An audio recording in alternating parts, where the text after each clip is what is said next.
Hi guys and welcome back to my channel. ಹೇಗಿದ್ದೀರಾ ನೀವೆಲ್ಲ? I hope ನೀವೆಲ್ಲ ಚೆನ್ನಾಗಿದ್ದೀರಾ ಅಂತ ಅಂದ್ಕೊಂಡಿದ್ದೀನಿ. ಬನ್ನಿ ಇವತ್ತಿನ ವ್ಲಾಗ್ನ ಸ್ಟಾರ್ಟ್ ಮಾಡೋಣ. ಇವತ್ತಿನ ವ್ಲಾಗಲ್ಲಿ ನಾನು ನನ್ನ ಒಂದು 8th ಮಂತ್ ಇನ್ನೇನು ಮುಗಿಸ್ತಾ ಇದ್ದೀನಿ. 8th ಮಂತ್ ಮುಗಿಸಿ 9 ಮಂತ್ಗೆ ಎಂಟರ್ ಆಗ್ತಾ ಇದ್ದೀನಿ. ಸೊ ನಿಮಗೆಲ್ರಿಗೂ ನನ್ನ ಒಂದು ಎಕ್ಸ್ಪೀರಿಯನ್ಸ್ ನಿಮ್ಮ ಜೊತೆ ಶೇರ್ ಮಾಡಬೇಕಲ್ವಾ. So almost I am close to delivery time. ಇನ್ನೊಂದು ಮ್ಯಾಕ್ಸ್ ಒಂದು ಕಂಪ್ಲೀಟ್ 1.5 ಮಂತ್ ಕೂಡ ಇಲ್ಲ. ನನಗೆ ಡೇಟ್ ಕೊಟ್ಟಿರೋದು ಯಾವಾಗ ಗೊತ್ತಾ? ಏಪ್ರಿಲ್ 19ಗೆ. ಸೊ ಏಪ್ರಿಲ್ 19 ಅಕ್ಷಯ ತೃತೀಯ ಇದೆ. ಸೊ ಹೋಪ್ಫುಲಿ ಅವತ್ತೇ ಆದರೆ ತುಂಬ ಚೆನ್ನಾಗಿರುತ್ತೆ. ಅದಕ್ಕಿಂತ ಮುಂಚೆ ಆದರೆ ಏನೂ ಮಾಡೋಕ್ಕಾಗೋದಿಲ್ಲ ಅಲ್ಲ. ಸೊ ಹಾಗೆ ಈ ಟೈಮಲ್ಲಿ ನಾವು ತುಂಬ ಕಾನ್ಸಂಟ್ರೇಟ್ ಮಾಡಬೇಕಾಗಿರುವಂಥ ಕೆಲವೊಂದು ವಿಚಾರಗಳನ್ನ ನಿಮ್ಮ ಹತ್ರ ನಾನು ಶೇರ್ ಮಾಡ್ಕೋತೀನಿ. ಆಲ್ಸೋ ನನ್ನ ಒಂದು ಈ ಎಂಟೈರ್ ಜರ್ನಿಯಲ್ಲಿ ಬಿ ಪಿ ಆಗಲಿ, ಶುಗರ್ ಆಗಲಿ, ಇದನ್ನೆಲ್ಲ ಹೇಗೆ ನಾನು ಮೇಂಟೈನ್ ಮಾಡಿದೆ, ಹೇಗೆ ನಾನು ಬ್ಯಾಲೆನ್ಸ್ ಮಾಡಿದ್ದೀನಿ ಅಂತ ನಾನು ನಿಮ್ಮ ಜೊತೆ ಶೇರ್ ಮಾಡ್ಕೊಬೇಕು ಅಂತ ಅನ್ನಿಸ್ತು. ಸೊ ಬನ್ನಿ ಒಂದೊಂದೇ ಸ್ಟಾರ್ಟ್ ಮಾಡೋಣ. ಸೊ ಇವಾಗ ನನಗೆ ಆಲ್ಮೋಸ್ಟು 34th ವೀಕಲ್ಲಿದ್ದೀನಿ ನಾನೀಗ. ಈಗ ಬೇಬಿ ವೆಯ್ಟ್ ಎಷ್ಟಿರುತ್ತೆ ಅಂತ ನೀವು ಕೇಳೋದಾದರೆ ಒಂದು 2 kg ಇರುತ್ತೆ. ಎಲ್ರಿಗೂ ಹಿಂಗೆ ಇರುತ್ತೆ ಅಂತಲ್ಲ. ನನಗೆ ನಮ್ಮ ಡಾಕ್ಟರ್ ಹೇಳಿರೋ ಪ್ರಕಾರ ನಾನು ನಿಮಗೆ ಹೇಳ್ತಿರೋದು, ನನಗೆ ಅರೌಂಡು 2 kg ಇದೆ ಅಂತ ಹೇಳಿದರು. 2 to 2.1 or 2 ವೇರಿ ಆಗುತ್ತೆ ಅಂತ ಹೇಳಿದರು. ಸೊ ಇಷ್ಟಿರುತ್ತೆ. ಕೆಲವೊಬ್ರಿಗೆ 1.9 ಈ ಥರ ಇರುತ್ತೆ. ಕ್ರಮೇಣ ಅದು ಜಾಸ್ತಿನೂ ಕೂಡ ಆಗುತ್ತೆ. ಸೊ ನಾನು ಏನೇನೋ ಫುಡ್ ಬ್ಯಾಲೆನ್ಸ್ನ ಮಾಡಿದ್ದೀನಿ ಅಂತ ನಿನ್ನೆ ಯಾರೋ ಒಬ್ಬರು ಕಮೆಂಟ್ ಕೂಡ ಹಾಕಿದರು. ಬೇಬಿ ವೆಯ್ಟ್ ಜಾಸ್ತಿ ಆಗೋದಕ್ಕೆ ಪ್ರೋಟೀನ್ ತಿನ್ನಬೇಕು, ಫ್ಯಾಟ್ ಐಟಮ್ಸ್ ತಿಂದರೆ ಬೇಬಿ ವೆಯ್ಟ್ ಜಾಸ್ತಿ ಆಗೋಲ್ಲ ಅಂತ. ನಾನು ಏನು ಗೊತ್ತಾ, ನನ್ನ ವೀಡಿಯೋದಲ್ಲಿ ನಾನು ಯಾವಾಗಲೂ ನನಗೇನು ವರ್ಕ್ ಆಗ್ತಿದೆ ನಾನು ಅದನ್ನು ಮಾತ್ರ ಹೇಳೋದು. ಪ್ರೋಟೀನು ಎಲ್ಲರಿಗೂ ಒಳ್ಳೆಯದೇ. ಪ್ರೋಟೀನ್ ಎಲ್ಲರೂ ಡೇ ಟು ಡೇ ಲೈಫಲ್ಲಿ ಎಲ್ಲರೂ ತಿಂತಾನೆ ಇರ್ತಾರೆ. ಅದನ್ನು ಬಿಟ್ಟು ಎಕ್ಸ್ಟ್ರಾ ಏನಿರುತ್ತೆ ಅನ್ನೋದನ್ನ ನಾನು ಹೇಳಿದ್ದೀನಿ. And it works. ನನಗೆ ನನ್ನ ಗೊಂಬೆ ಡೆಲಿವರಿಯಲ್ಲಿ ನಾನು ಹಂಗೆ ತಿಂದಾಗ ಚೀಸ್ ಆಗಲಿ ಅಥವಾ ಫ್ಯಾಟ್ ಐಟಮ್ಸ್ಗಳಾಗಲಿ ಅದೆಲ್ಲ ತಿಂದಾಗ ಅವಳು ಕೂಡ ನಾರ್ಮಲ್ ವೆಯ್ಟೇ ಇದ್ದಿದ್ದು ಟಿಲ್ 7 months. ಅದಾದಮೇಲೆ ಅವಳು ರ್ಯಾಪಿಡಾಗೆ ವೆಯ್ಟ್ ಗೇನ್ ಆಗಿದ್ದು, ಹೊಟ್ಟೆ ಒಳಗೇ ವೆಯ್ಟ್ ಗೇನ್ ಆಗಿದ್ದು. ಸೊ ಶಿ ವಾಸ್ 3.5 kg ಅವಳು ಹುಟ್ಟುವಾಗ ಅಲ್ಲ. ಸೊ ಅದನ್ನು ನಾನು ಮೇಂಟೈನ್ ಮಾಡಿದ್ದಕ್ಕೆ ನಾನು ನಿಮಗೆ ಆ ರೀತಿ ಹೇಳಿದ್ದು ಅಷ್ಟೇ. ಅವ್ರವ್ರ ಇಷ್ಟ. ಏನು ಕೆಲವ್ರಿಗೆ ಜಂಕ್ ತಿನ್ನಬೇಕು ಅನಿಸುತ್ತೆ, ಅದನ್ನು ಕಂಟ್ರೋಲ್ ಮಾಡೋಕ್ಕಾಗಲ್ಲ. ಕೆಲವರು ಸ್ವೀಟ್ ತಿನ್ನಬೇಕು ಅನಿಸುತ್ತೆ, ಅದನ್ನು ಕಂಟ್ರೋಲ್ ಮಾಡೋಕ್ಕಾಗಲ್ಲ. ಕೆಲವ್ರಿಗೆ ಹೆಲ್ದಿ ತಿನ್ನಬೇಕು ಅನಿಸುತ್ತೆ, ಹೆಲ್ದಿನೇ ತಿಂತಾರೆ. ಆ ರೀತಿ ಇವಾಗ ನನ್ನ ಕೇಸ್ ತೊಗೊಂಡ್ರೆ ನಾನು ಫ್ಯಾಟ್ ಐಟಮ್ಸ್ಗಳನ್ನ ಜಾಸ್ತಿ ತಿಂತಾ ಇರೋದು ನಿಜವಾಗ್ಲೂ. ಐಸ್ ಕ್ರೀಮ್ಸ್ ಆಗಲಿ, ಆಮೇಲೆ ಬೆಣ್ಣೆ, ತುಪ್ಪ, ಹಾಲು, ಮೊಸರು, ಈ ಥರದ ಐಟಮ್ಸ್ಗಳನ್ನ ನಾನು ಜಾಸ್ತಿ ತೊಗೋತಾ ಇದ್ದೀನಿ. ನನಗದು ವರ್ಕ್ ಆಗ್ತಾಯಿದೆ. ಬೇಬಿ ವೆಯ್ಟ್ ಗೇನಿಗೂ ಹೆಲ್ಪ್ ಆಗ್ತಿದೆ. ಹಂಗಾಗಿ ನಾನು ಅದನ್ನು ತೊಗೊತಾ ಇದ್ದೀನಿ. ಸೊ ಇನ್ನು ನೆಕ್ಸ್ಟು ಬಿ ಪಿ ಶುಗರ್ ವಿಚಾರಕ್ಕೆ ಬಂದರೆ, ನನಗೆ ಬಿ ಪಿ ಪ್ರಾಬ್ಲಮ್ ಇಲ್ಲ. ಆ್ಯಂಡ್ ಸುಮಾರು ಜನ ಸಜೆಷನು ಕೇಳ್ತಾ ಇದ್ದೀರಾ. ಏನಂದರೆ ಕೆಲವೊಬ್ಬರಿಗೆ ಇವಾಗ ನನ್ನ ಫ್ರೆಂಡೇ ಒಬ್ಳದು ಇದೆ. ಅವಳಿಗೇನಂದರೆ ಬಿ ಪಿ ಬಾಡಿಯಲ್ಲಿ ಅವಳಿಗೆ ಗೊತ್ತಾಗಲ್ಲ ನನಗೆ ಬಿ ಪಿ ಇದೆಯೋ ಇಲ್ವೋ ಅನ್ನೋದು ಅವಳಿಗೇ ಗೊತ್ತಾಗೋದಿಲ್ಲ. ಬಟ್ ಡೆಲಿವರಿ ಆಗೋ ಟೈಮಲ್ಲಿ ತುಂಬ ಕಾಂಪ್ಲಿಕೇಶನ್ನ ಫೇಸ್ ಮಾಡ್ತಾಯಿದ್ಲು ಪಾಪ ಅವಳು. ಹಾಗೆ ಅದು ಡಾಕ್ಟರ್ ಹೇಳಿರೋ ಪ್ರಕಾರ ನಾನು ನಿಮಗೆ ಹೇಳ್ತಾ ಇರೋದು. ನನ್ನ ಪರ್ಸ್ನಲಿ ನನಗೆ ಬಿ ಪಿ ಪ್ರಾಬ್ಲಮ್ ಇಲ್ಲ. ನೀವು ನಿಮಗೆ ಹೆಂಗೆ ಆ ಥರದ್ದು ಯಾವಾಗ ನೀವು ಟೆಸ್ಟ್ ಮಾಡಿಸಿದಾಗೂ ನಂದು 85, 90 ಬಿಲೋ 100 ನಂದು ಬಂದಿರೋದು, ಆಯಿತಾ. ಏನಕ್ಕೆ ಅಂದರೆ ನಾನು ಕಾಮಾಗಿರ್ತೀನಿ, ಅದು ಒಂದು. ಆಮೇಲೆ ಫುಡ್ ಇಂಟೇಕ್ ಮಾಡುವಾಗ ಅದು ಅಷ್ಟೇ, ತುಂಬ ಜಾಸ್ತಿ ನಾನು ಬಿ ಪಿ ನಮಗೆ ಫ್ಲಕ್ಚುಯೇಟ್ ಆಗೋ ಥರ ಫುಡ್ಡನ್ನು ನಾನೇನು ತಿನ್ನಲ್ಲ. ಬಟ್ ಹಂಗೆ ನೋಡೋಕ್ಕೋರೆ ನಾನು ಸಾಲ್ಟ್ ತುಂಬ ತಿಂತೀನಿ, ಸಾಲ್ಟನ್ನು. ಆದರೂ ಯಾಕೋ ನನಗೆ ಆ ಥರದ್ದೇನು ನಾನು ಫೇಸ್ ಮಾಡಿಲ್ಲ.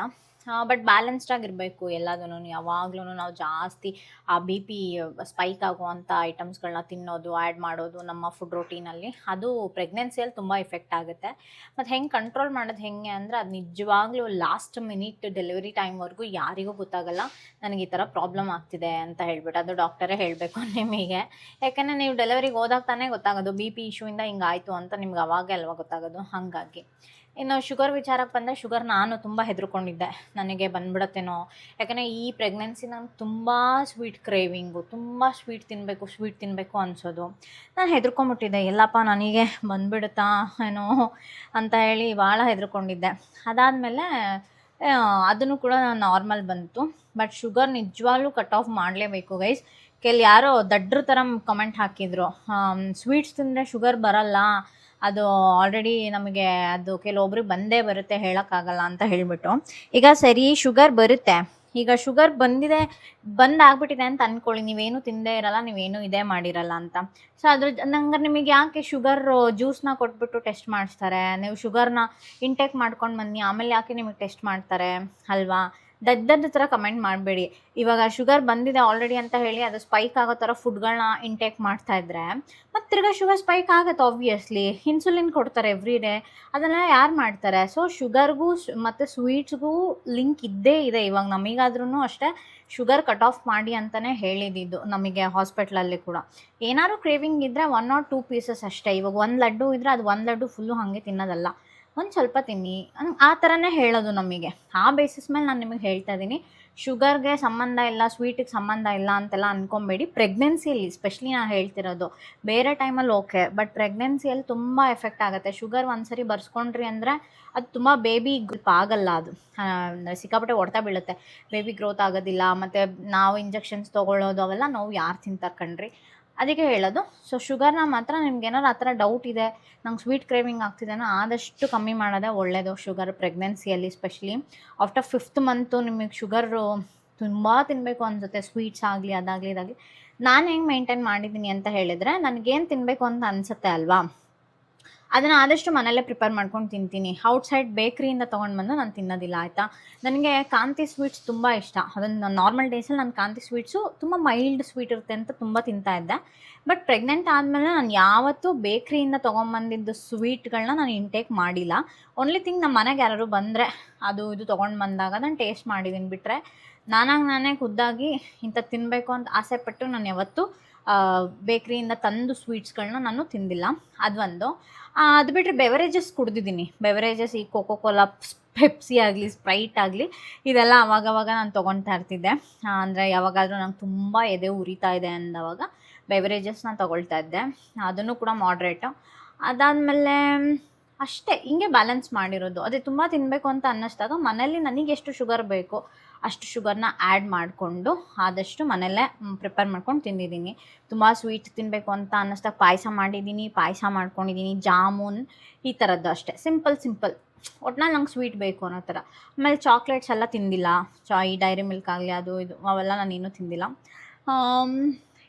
ಈ ರೀತಿ ಮತ್ತು ಫ್ರೂಟ್ಸ್ಗಳು ಆ್ಯಡ್ ಮಾಡ್ತಾ ಇದ್ನಲ್ಲ, ಸೊ ಸ್ವೀಟ್ ಬ್ಯಾಲೆನ್ಸ್ ಆಗೋದು. ಬಟ್ ನೀವು ಏನೇ ಹೇಳಿ ಆ ಸ್ವೀಟ್ ತಿನ್ನೋಕ್ಕೂ ಫ್ರೂಟ್ಸ್ ತಿನ್ನೋಕ್ಕೂ ಭಾಳ ವ್ಯತ್ಯಾಸ ಇರುತ್ತಲ್ವ. ಸೊ ಹಾಗಾಗಿ ನನಗೆ ಭಯಂಕರ ಕ್ರೇವಿಂಗ್ ಈ ಸರಿ ಸ್ವೀಟ್ದಂತೂ. ಕೇಕು, ತುಂಬ ಕೇಕ್ ತಿನ್ನಬೇಕು ಅಂತ ಇಷ್ಟು ದೊಡ್ಡ ಕೇಕ್ ತರಿಸ್ಕೊತಿದ್ದೆ. ಹೆಂಗಪ್ಪ ಇದನ್ನು ಏನು ಮಾಡಲಪ್ಪ ಅಂತ ಅಂದ್ಕೊಂಡು ತುಂಬ ಕಂಟ್ರೋಲ್ ಮಾಡ್ಕೊಂಡು ಒಂದೊಂದು ಪೀಸ್ ಆ ಥರ ಎಲ್ಲ ತಿಂದಿದ್ದೀನಿ. ನಿಜ ನನಗೆ ಆಶ್ಚರ್ಯ ಆಗುತ್ತೆ, ನಾನು ಕ್ರೇವಿಂಗ್ ಎಲ್ಲ ಹಿಂಗೆ ಬಿಟ್ಬಿಟ್ನಲ್ಲ ಅನ್ನೋ ಥರ ಸಮ್ಟೈಮ್ಸ್ ಅನಿಸುತ್ತೆ. ಆ ರೀತಿ. ಸೊ ಬ್ಯಾಲೆನ್ಸ್ ಮಾಡಲೇಬೇಕು. ಶುಗರ್ ಬಂತು ಅಂತ ಹೇಳಿದ್ರೆ ಒಂದ್ಸರಿ ನಿಮಗೆ ಪ್ರೆಗ್ನೆನ್ಸಿಯಲ್ಲಿ, ಪೋಸ್ಟ್ಪಾರ್ಟಮಲ್ಲೂ ಅದು ಕ್ಯಾರಿ ಆಗೋ ಚಾನ್ಸಸ್ ಇರುತ್ತೆ. ಸೊ ಅದೆಲ್ಲ ತುಂಬ ಕಷ್ಟ ಮೇಂಟೈನ್ ಮಾಡೋದು. ಬಾಡಿಯಲ್ಲಿ ಎನರ್ಜಿ ಇರಲ್ಲ. ಮೊದಲೇ ನೀವು ಈ ಆಪ್ರೇಷನ್ ಅದು ಇದು ಮಾಡಿಸ್ಕೊಂಡು ಎಷ್ಟು ನೋವು ತಿಂತಾ ಇರ್ತೀವಿ. ಅದ್ರ ಮಧ್ಯೆ ಈ ಶುಗರು, BP, ಟೆನ್ಷನ್ ಎಲ್ಲ ಯಾಕೆ? ಆರಾಮಾಗಿರಬೇಕು. ಹಾಗಾಗಿ ಶುಗರ್ನ ಕಟ್ ಆಫ್ ಮಾಡಿ, ಕ್ರೇವಿಂಗ್ ಇದ್ದರೆ ಸ್ವಲ್ಪ ತಿನ್ಕೊಳ್ಳಿ ಅಷ್ಟೇ. ಸೊ ನನ್ನ ಒಂದು ಸ್ಟ್ರಾಂಗ್ ಸಜೆಷನ್ ಅಂತಲೇ ಹೇಳ್ಬೋದು ಇದು. ನೀವೇನು ಡಾಕ್ಟ್ರಾ ಅನ್ಬೋದು, ಬಟ್ ನನ್ನ ಎಕ್ಸ್ಪೀರಿಯನ್ಸ್ ನಾನು ನಿಮ್ಮ ಹತ್ರ ಹೇಳ್ತಾ ಇದ್ದೀನಿ. ನಾನು ಹೇಗೆ ಮೇಂಟೈನ್ ಮಾಡಿದ್ದೀನಿ, ನನಗೂ ಕೂಡ 2 ಶುಗರ್ ಟೆಸ್ಟ್ ಮಾಡ್ಯಾರ, ಎಲ್ಲದರಲ್ಲೂ ನಾರ್ಮಲ್ ಬಂದಿದೆ. ನಾನು ತಿನ್ಕೊಂಡೇ ಎಲ್ಲನೂ ನಾರ್ಮಲ್ಲೇ ಬರ್ಸ್ಕೊಂಡಿದ್ದೀನಲ್ವ. ಹಾಗಾಗಿ ಅದೊಂದು ನಿಮಗೆ ಸ್ಟ್ರಾಂಗ್ ಸಜೆಷನು. ಶುಗರ್ ಬರ್ಸ್ಕೋಬೇಡಿ ಯಾರು ಪ್ರೆಗ್ನೆನ್ಸಿಯಲ್ಲಿ. ಆದಷ್ಟು ಇಫ್ ಇನ್ ಕೇಸ್ ಬಂತು ಅಂದ್ರೂ ಹೆಂಗಾರು ಮಾಡಿ ಆದಷ್ಟು ಕಂಟ್ರೋಲ್ ಮಾಡೋದಕ್ಕೆ ಟ್ರೈ ಮಾಡಿ. ರಿಲೇಟೆಡ್ ಟು ದ್ಯಾಟ್ ಅದಕ್ಕೇನು ಫುಡ್ ಬೇಕು ಅದನ್ನೇ ಇಂಟೇಕ್ ಮಾಡೋಕ್ಕೆ ಟ್ರೈ ಮಾಡಿ, ಆಯಿತಾ. ನೆಕ್ಸ್ಟು, ನನಗೆ ನಾರ್ಮಲ್ ಡೆಲಿವರಿ ಆಗುತ್ತಾ, ಸೆಕ್ಷನ್ ಆಗುತ್ತಾ ಅಂತ ತುಂಬ ಜನ ಕೇಳ್ತಾ ಇದ್ರಿ. ಯಾಕೆಂದರೆ ಫಸ್ಟ್ ಟೈಮ್ ನನಗೆ ಯಾವುದಾಗಿದೆ ಅಂತ ಅದು ಕನ್ಫ್ಯೂಷನ್ ಇದ್ದೇ ಇರುತ್ತಲ್ವ. ತುಂಬ ಜನ ನ್ಯೂ ಸಬ್ಸ್ಕ್ರೈಬರ್ಸ್ಗೆ ಗೊತ್ತಿರಲ್ಲ. ನನಗೆ ಫಸ್ಟ್ ಪ್ರೆಗ್ನೆನ್ಸಿ ನನಗಾಗಿದ್ದು ಕೂಡ ಸೆಕ್ಷನ್, ಓಕೆನಾ. ನಾರ್ಮಲ್ ಡೆಲಿವರಿ ಟ್ರೈ ಮಾಡಿ ಅದಾದಮೇಲೆ ಲಾಸ್ಟಿಗೆ ಸೆಕ್ಷನ್ ಮಾಡಿರೋದು. ಸೊ ಈ ಪ್ರೆಗ್ನೆನ್ಸಿ ಆಬ್ವಿಯಸ್ಲಿ ನನಗೆ ಅನಿಸೋ ಪ್ರಕಾರ ಇಟ್ ಇಸ್ ಸೆಕ್ಷನ್ ಆಗಿ. ಸೊ ನನಗೆ ಹಂಗೆ ಅನಿಸ್ತಾ ಇದೆ. ಡಾಕ್ಟರು ಹಾಗೆ ಹೇಳಿದ್ದಾರೆ. ಈಗ ನಾರ್ಮಲ್ ಟ್ರೈ ಮಾಡೋದು ಇಲ್ಲ ಬಿಡಿ ಅವರು. ಮತ್ತು Cloud9 ಹಾಸ್ಪಿಟಲಲ್ಲಿ ಮ್ಯಾಕ್ಸ್ ಟು ಮ್ಯಾಕ್ಸ್ ಎಲ್ಲರಿಗೂ ನಾರ್ಮಲ್. ನಾನಂತೂ ಕೇಳೇ ಇಲ್ಲ, ಅಲ್ಲಿಗೆ ಹೋದವ್ರದ್ದು ಯಾರ್ದು ನಾನು ನಾರ್ಮಲ್ ಡೆಲಿವರಿ ನಾನು ಕೇಳೇ ಇಲ್ಲ. ಎಲ್ಲೋ 1, 2, 3 ಜನ ನಾನು ಕೇಳಿದ್ದೀನಿ. ಬಿಟ್ಟರೆ Cloud9ಅಲ್ಲಿ ನಾರ್ಮಲ್ ಡೆಲಿವರಿ ಮಾಡೋದು ತುಂಬ ಕಷ್ಟ ಬಿಡಿ, ಮಾಡಲ್ಲ ಅವರು. ಸೆಕ್ಷನ್ನೇ ಪ್ರಿಫರ್ ಮಾಡ್ತಾರೆ, ನನಗೂ ಅಷ್ಟೇ. ಆಮೇಲೆ ನಾನು ಈ ಹಾಸ್ಪಿಟಲ್ ಬಗ್ಗೆ ನಿಮಗೆ ಕೆಲವೊಂದು ಡೀಟೇಲ್ಸ್ನ ನಾನು ನಿಮಗೆ ಹೇಳಬೇಕು. ಅದನ್ನು ಯಾವಾಗ ಹೇಳಲಿ ಅಂತ ನೀವು ನನಗೆ ಹೇಳಿ ಕಾಮೆಂಟ್ ಸೆಕ್ಷನಲ್ಲಿ. ಆ ಹಾಸ್ಪಿಟಲ್ಗೆ ಹೋಗಬೇಕಾ ಬೇಡವಾ, ಏನು ಕತೆ ಅಟ್ ಪ್ರೆಸೆಂಟ್ Cloud9 ಹಾಸ್ಪಿಟಲ್ದು ಅಂತ ನಾನು ನಿಮಗೆ ಹೇಳ್ತೀನಿ. ಯಾಕಂದರೆ ಇರೋದನ್ನು ಓಪನ್ನಾಗಿ ಹೇಳಬೇಕು. ಎಷ್ಟೊಂದು ಜನ ಸುಮ್ಮನೆ ಅಷ್ಟು ದುಡ್ಡು ಖರ್ಚು ಮಾಡಿಬಿಟ್ಟು ಏನು 2.5 ಲ್ಯಾಕ್ 3 ಲ್ಯಾಕ್ ಅಂತ 3 ಲ್ಯಾಕ್ಸ್ ಅಂತ ಹೇಳಿದ್ರೆ ಅದನ್ನು ತಮಾಷೆ ದುಡ್ಡಲ್ಲ ಆಯಿತಾ. ಅದು 2.5 ಲ್ಯಾಕ್ ಲೇಬರಿಗಾಗುತ್ತೆ, ಇನ್ನು ಬೇಬಿದೆಲ್ಲ ಎಕ್ಸ್ಟ್ರಾನೇ ಆದರೆ ನಿಮಗೆ ಹೋಗುತ್ತೆ ದುಡ್ಡು. ಸೊ ಇರೋದನ್ನು ಓಪನ್ನಾಗಿ ಮಾತಾಡಿದ್ರೆ ನಿಮಗೂ ಒಂದು ಐಡಿಯಾ ಸಿಗುತ್ತೆ. ಏನಾದರೂ ಒಂದು ನಿಮಗೆ ಅಲ್ಲಿಗೆ ಹೋಗಬೇಕಾ ಬೇಡವಾ ಅಂತ ನಿಮ್ಗೆ ಅನಿಸುತ್ತೆ ಅಂತ. ಸೊ ಕಾಮೆಂಟ್ ಮಾಡಿ, ಎಷ್ಟು ಜನ ನನಗೆ ಕಾಮೆಂಟ್ ಮಾಡ್ತೀರಾ ಹೇಳಿ ಆ ಹಾಸ್ಪಿಟಲ್ ಬಗ್ಗೆ ಅಂತ.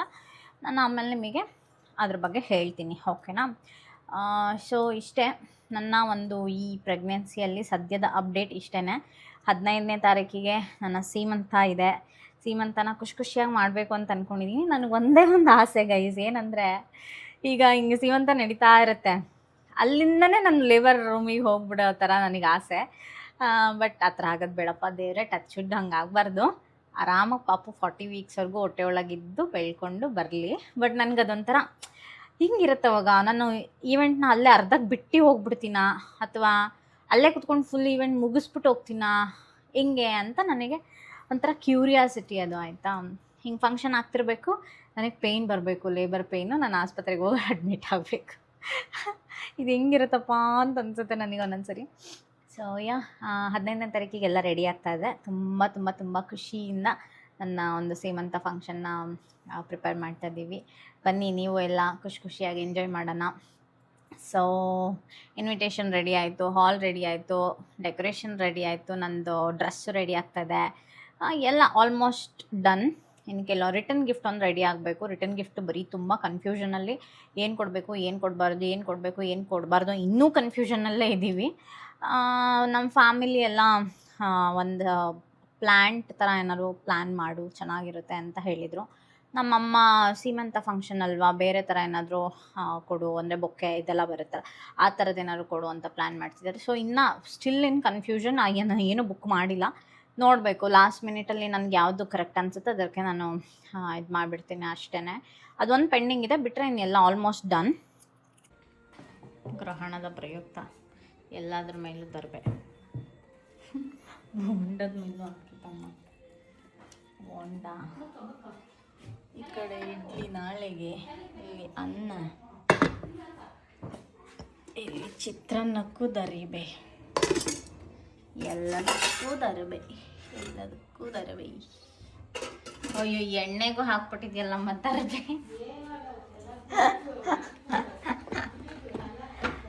ಎಲ್ಲದಕ್ಕೂ ಹಾಕ್ಬಿಟ್ಟಿದೆ ನಮ್ಮಮ್ಮ ದರ್ಬೆ.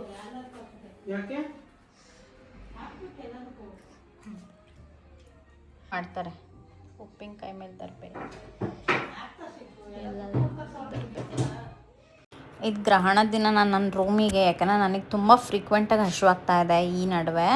ಒಂದು 2-3 ವೀಕ್ಸಿಂದ ತುಂಬ ಫ್ರೀಕ್ವೆಂಟಾಗೆ, ಅಂದರೆ 1 ಅವರು ಗ್ಯಾಪ್ ಕೊಡೋಕ್ಕಾಗ್ತಾಯಿಲ್ಲ, ಅಷ್ಟೊಂದು ಹಸಿವಾಗುತ್ತೆ. ಏನಾದರೂ ಒಂದು ಸಿಂಪಲಾಗಿ ತಿನ್ನಲೇಬೇಕು. ಮತ್ತು ನಾನು ಸುಮ್ಮನೆ ಮೇಲೋಗಿ ಕುತ್ಕೊಂಡ್ಬಿಟ್ರೆ ಗ್ರಹಣ ಮುಗಿಯೋವರೆಗೂ ನಾನು ಕೆಳಗೆ ಬಂದಿಲ್ಲ ಅಂದರೆ ಮತ್ತೆ ನಂಗೆ ಹಸಿವಾಗುತ್ತೆ. ಆಮೇಲೆ ಏನಾದ್ರು ಬೇಕು ಅಂದರೆ ಸುಮ್ಮನೆ ಸೋಮ ಮೀಟಿಂಗಲ್ಲಿ ಇರ್ತಾರೆ, ಇದು ಮಾಡೋಕ್ಕಾಗಲ್ಲ ಅಂದ್ಬಿಟ್ಟು ನಾನೇ ಎಲ್ಲ ಬಾಕ್ಸಲ್ಲೆಲ್ಲ ತುಂಬ್ಕೊಂಡು ಹೋಗ್ತಾಯಿದ್ದೀನಿ. ಆ ರೀತಿ ಕಪ್ ಕೇಕು ಪಾಪುಗೆ ಅಂತ ತರಿಸಿದ್ದು, ಏನೋ ಒಂದು ತಿನ್ಕೊಳ್ಳೋಣ ಅಂತ ಹೇಳಿಬಿಟ್ಟು, ಅವಳಿಗೆ ಸ್ಕೂಲ್ಗೆ ಹಾಕೋಕ್ಕೆ ಬೇಕಲ್ಲ. ಮತ್ತು ಒಂದಿಷ್ಟು ಆ್ಯಪಲ್ಲು, ಆಮೇಲೆ ಒಂದು ಸ್ವಲ್ಪ ಬನಾನಾ, ಅದಾದಮೇಲೆ ಪಾಪ್ಕಾರ್ನ್ ಮಾಡಿದ್ದೆ ಅವಳಿಗೆ ಅಂತಲೇ, ಅದನ್ನು ನಾನೇ ಎತ್ಕೊಂಡು ಹೋಗ್ತಾಯಿದ್ದೀನಿ. ಮತ್ತು ಸ್ವಲ್ಪ ವೀಟ್ ಬ್ರೆಡ್ ಬರುತ್ತಲ್ಲ, ಇದು ವೀಟ್ ಬ್ರೆಡ್ಡು, ಅದಕ್ಕೆ ಪೀನಟ್ ಬಟರ್ನ ಹಾಕ್ಕೊಂಡು ತೊಗೊಂಡು ಹೋಗ್ತಾಯಿದ್ದೀನಿ. ಮತ್ತೊಂದು ಸ್ವಲ್ಪ ಡೇಟ್ಸು, ಇದಿಷ್ಟೂ ಎತ್ಕೊಂಡು ಹೋಗ್ತೀನಿ. ತಿಂದಿದ್ದು ಇದ್ರಲ್ಲಿ 1-2 ಅಷ್ಟೇ, ಏನೂ ಜಾಸ್ತಿ ತಿನ್ನಲೇ ಇಲ್ಲ. ಮಲ್ಕೊಂಬಿಟ್ಟಿದ್ದೆ ನಾನು ಆರಾಮಾಗೆ, ಗ್ರಹಣ ಮುಗಿಯೋವರೆಗೂ ನಾನು ಕೆಳಗೆ ಬಂದಿಲ್ಲ. ನಿಮ್ಮನೆಯಲ್ಲೂ ಹೀಗೆ ಮಾಡಿದ್ರಾ? ಎಲ್ಲದಕ್ಕೂ ಹಿಂಗೆ ದರ್ಬೆ ಹಾಕಿ ಪ್ರೆಗ್ನೆನ್ಸಿಯಲ್ಲಿ ತುಂಬ ಹುಷಾರಾಗಿರಬೇಕು ಅಂತ ಹೇಳ್ತಾರಲ್ಲ, ಅದಕ್ಕೆ ನಾವು ದೊಡ್ಡವ್ರು ಹೇಳಿದ್ದೆಲ್ಲ ಕೇಳಬೇಕು ಅಂತ ನಮ್ಮ ಒಂದು ಗ್ರಹಣನ ಮುಗಿಸಿದ್ವಿ. ಇದು ನೆಕ್ಸ್ಟ್ ಡೇ ವ್ಲಾಗು. ಇದು ಆಸ್ಪರ್ಗಾಸ್ ಅಂತ ಹೇಳಿಬಿಟ್ಟು, ಇದು ನನಗೆ ತುಂಬ ಇಷ್ಟ ಪರ್ಸ್ನಲಿ ತಿನ್ನೋದಕ್ಕೆ, ಹಾಗಾಗಿ ತಿಂತಾಯಿದ್ದೀನಿ ಅದನ್ನು. ಇಲ್ಲಿ ನಮ್ಮಮ್ಮ ಚಟ್ನಿ, ಬದನೆಕಾಯಿ ಚಟ್ನಿ ಮಾಡೋದಕ್ಕೆ ಇದನ್ನು ಇಟ್ಕೊಂಡಿದ್ದಾರೆ. ಇವಾಗ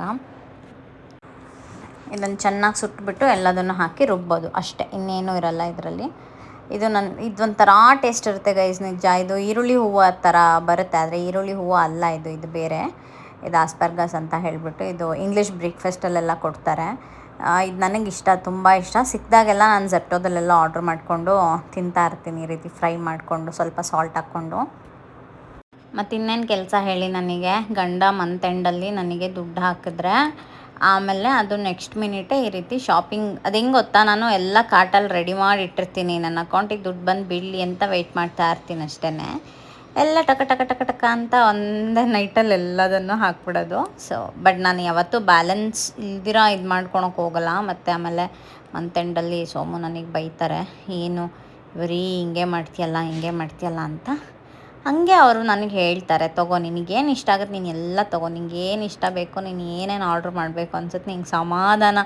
ನಮ್ಮ ಮನೇಲಿ ವಾರ್ಡ್ರೋಬೆಲ್ಲ ಕಿತ್ತಿ ಬಿದ್ದು ಮುರಿದೋಗೋವರೆಗೂ ನೀನು ಬಟ್ಟೆ ಆರ್ಡ್ರ್ ಮಾಡ್ಕೊ, ನಿಂಗೆ ಸಮಾಧಾನ ಆಗೋಷ್ಟು.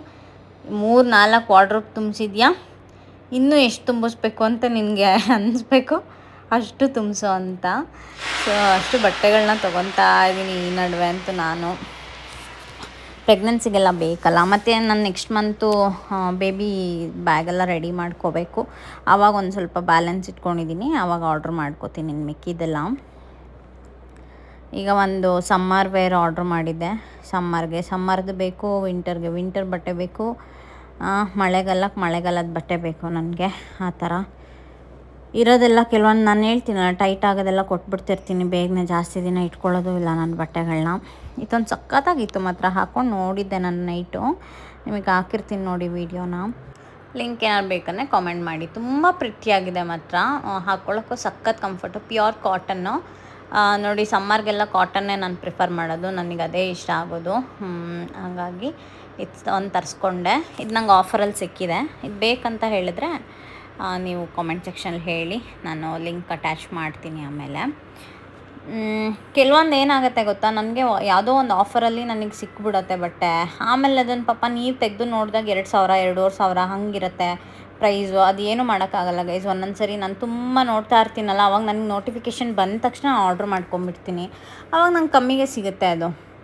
ಬಟ್ ನೀವು ಆರ್ಡ್ರ್ ಮಾಡುವಾಗ ದೀಪಾಕ್ಕ ಇಷ್ಟೊಂದು ಜಾಸ್ತಿ ಇದೆ ಅಂತ ಹೇಳ್ತೀರಾ. ಹಾಗೆ ಅದು ಏನೂ ಮಾಡೋಕ್ಕೆ ಆಗೋದಿಲ್ಲ. ಮತ್ತು ಇನ್ನು ಕೆಲವೊಂದು ನನಗೆ ಇದು ಹೇರ್ ಆಕ್ಸೆಸರೀಸ್ ಬೇಕಿತ್ತು. ನನ್ನದು ಸೀಮಂತ ಇವೆಂಟಿಗೆ ನಾನು ಹೇರ್ ಸ್ಟೈಲ್ ಮಾಡ್ಕೋತೀನಲ್ಲ, ಅದಕ್ಕೊಂದು ಹೇರ್ ಆಕ್ಸೆಸರೀಸ್ ಬೇಕಿತ್ತು. ಅದನ್ನು ಕೂಡ ತರಿಸ್ಕೊಂಡಿದ್ದೆ, ಮೀಶೋದಲ್ಲಿ ತರಿಸಿದ್ದೆ. ಅದ್ರಲ್ಲಿ ಚೆನ್ನಾಗಿ ಸಿಗುತ್ತೆ ಹೇರ್ ಆಕ್ಸೆಸರೀಸ್ ಎಲ್ಲ. ಮತ್ತು ಇನ್ನೊಂದು ವೆಸ್ಟರ್ನ್ ಟಾಪ್ನ ತರಿಸ್ದೆ, ಅದಷ್ಟೊಂದು ಚೆನ್ನಾಗಿರಲಿಲ್ಲ, ಆ್ಯಪ್ಟಾಗಿಲ್ಲ ಅದು. ಅದನ್ನು ರಿಟರ್ನ್ ಮಾಡ್ತೀನಿ. ಇದೊಂದು ಹೇರ್ ಆಕ್ಸೆಸರೀಸ್ಗಳನ್ನ ತರಿಸ್ಕೊಂಡಿದ್ದೆ. ಜಸ್ಟ್ ಇದು ಹಿಂಗೆ ಚುಚ್ತಾರಲ್ಲ ಆ ಥರದ್ದು, ಚೆನ್ನಾಗಿದೆ, ಒಂಥರ ಸಖತ್ತಾಗಿ ಅನ್ನಿಸ್ತು. ಇದನ್ನು ಲಿಂಕ್ ಬೇಕಂದರೆ ಹೇಳಿ, ತೋರಿಸ್ತೀನಿ ಕೂಡ ಇದನ್ನು.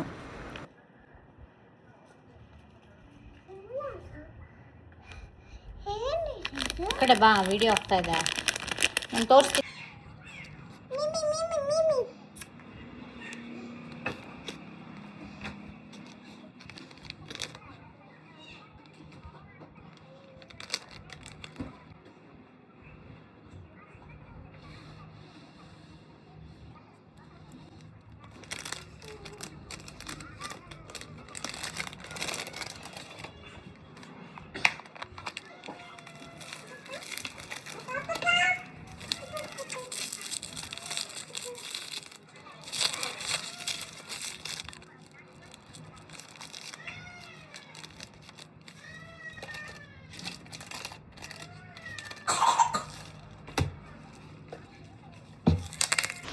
ಚೆನ್ನಾಗಿ ವೆಜಿಟೇಬಲ್ಸ್ ಪಲಾವ್ ಹಾಕ್ಕೊಂಡು ತಿಂತಾಯಿದ್ದೀನಿ ಬೆಳಗ್ಗೆ. ನಾನು ವೆಜಿಟೇಬಲ್ ಪಲಾವ್ಗೆ ನಮ್ಮಮ್ಮಂಗೆ ಹೇಳಿದೆ, ಬೀಟ್ರೋಟ್ ಆ್ಯಡ್ ಮಾಡಮ್ಮ ಈ ಸರಿ ಅಂತ ಹೇಳಿಬಿಟ್ಟು. ಯಾಕೆಂದರೆ ಬೀಟ್ರೋಟ್ ಸಾಮಾನ್ಯ ನಾವು ಪಲಾವಿಗೆ ಹಾಕಲ್ಲ ನಮ್ಮ ಮನೇಲಿ. ಬಟ್ ನಾನು ಅದನ್ನು ಅವಾಯ್ಡ್ ಮಾಡಿಬಿಟ್ಟಿದ್ದೀನಿ, ಪ್ರೆಗ್ನೆನ್ಸಿಯಲ್ಲಿ ತಿಂದಿಲ್ಲ ಅಂತ ಅನ್ನಿಸ್ತಾ ಇತ್ತು. ಹಾಗಾಗಿ ಬೀಟ್ರೋಟ್ ಹಾಕಮ್ಮ ಅಂತ ಹೇಳಿ ಬೀಟ್ರೋಟ್ ಹಾಕಿ ಮಾಡಿಸ್ಕೊಂಡಿದ್ದೀನಿ. ಅಷ್ಟರಲ್ಲಿ ಪಾಪು ಒದಿತಾ ಇತ್ತು ಡುಬ್ ಅಂತ. ನೋಡಿ, ಪ್ರೆಗ್ನೆನ್ಸಿಯಲ್ಲಿ ಆಫ್ಟರ್ 7 months ಆಗಲಿ ಅಥವಾ ನಿಮಗೊಂದು 24th ವೀಕ್ ಬೀಳ್ತಿದೆ ಅಂದಾಗ ಬೇಬಿ ಮೂಮೆಂಟ್ಸ್ನ ತುಂಬ ಟ್ರ್ಯಾಕ್ ಮಾಡಿ. ತುಂಬ ಇಂಪಾರ್ಟೆಂಟು. 1 hour 2 hour ಲೇಟ್ ಆದರೂ ಕೂಡ ತುಂಬ ಅದು ಡಿಫಿಕಲ್ಟ್ ಆಗುತ್ತೆ ಸಮ್ಟೈಮ್ಸ್. ಅದು ಕಾಂಪ್ಲಿಕೇಶನ್ನು ಆಗ್ಬೋದು. ಹಾಗಾಗಿ ಹೇಳ್ತಿರೋದು, ತುಂಬ ಗಮನ ಕೊಟ್ಟು ಬೇಬಿ ಮೂಮೆಂಟ್ಸ್ನ ಟ್ರ್ಯಾಕ್ ಮಾಡ್ತಾಯಿರಿ. ಡ್ರೈ ಫ್ರೂಟ್ಸ್ ನಮ್ಮ ಮನೇಲಿ 3 ಜನ ಎಲ್ಲ ಖಾಲಿ ಮಾಡಿಬಿಡ್ತೀವಿ ಬೇಗ ಬೇಗನೆ ತಿಂದು. ಯಾಕಂದರೆ ಪಾಪುಗೂ ಇಷ್ಟ, ಸೋಮುನು ತಿಂತಾರೆ ಅವ್ರ ಡಯಟಲ್ಲಿ, ನಾನು ತಿಂತೀನಲ್ವ, ಬೇಗ ಖಾಲಿ ಆಗುತ್ತೆ. ಹಂಗಾಗಿ ಮತ್ತೆ ತರಿಸಿದ್ರು. ಇವಾಗ ಅದನ್ನೆಲ್ಲ ರೀಫಿಲ್ ಮಾಡೋ ಅಂಥ ಟೈಮು. ರೀಫಿಲ್ ಮಾಡ್ತಾಯಿದ್ದೀನಿ ಎಲ್ಲದನ್ನು ಕೂಡ. ಬಾದಾಮಿ, ಗೋಡಂಬಿ, ದ್ರಾಕ್ಷಿ, ಉತ್ತುತ್ತೆ, ಖರ್ಜೂರ ಎಲ್ಲದನ್ನು ತಿಂತಾಯಿದ್ದೀನಿ. ಇವು ಎಲ್ಲ ಜಾಸ್ತಿನೂ ತಿನ್ನಬಾರ್ದು ಗೈಸ್, ಇದನ್ನು ತುಂಬ ಹೀಟ್ ಆಯಿತಾ. ಎಲ್ಲೋ ನಾನು ಅಷ್ಟೇ ತುಂಬ ಏನು ತಿನ್ನಲ್ಲ, ಸ್ವಲ್ಪ ಸ್ವಲ್ಪ ಅಷ್ಟೇ.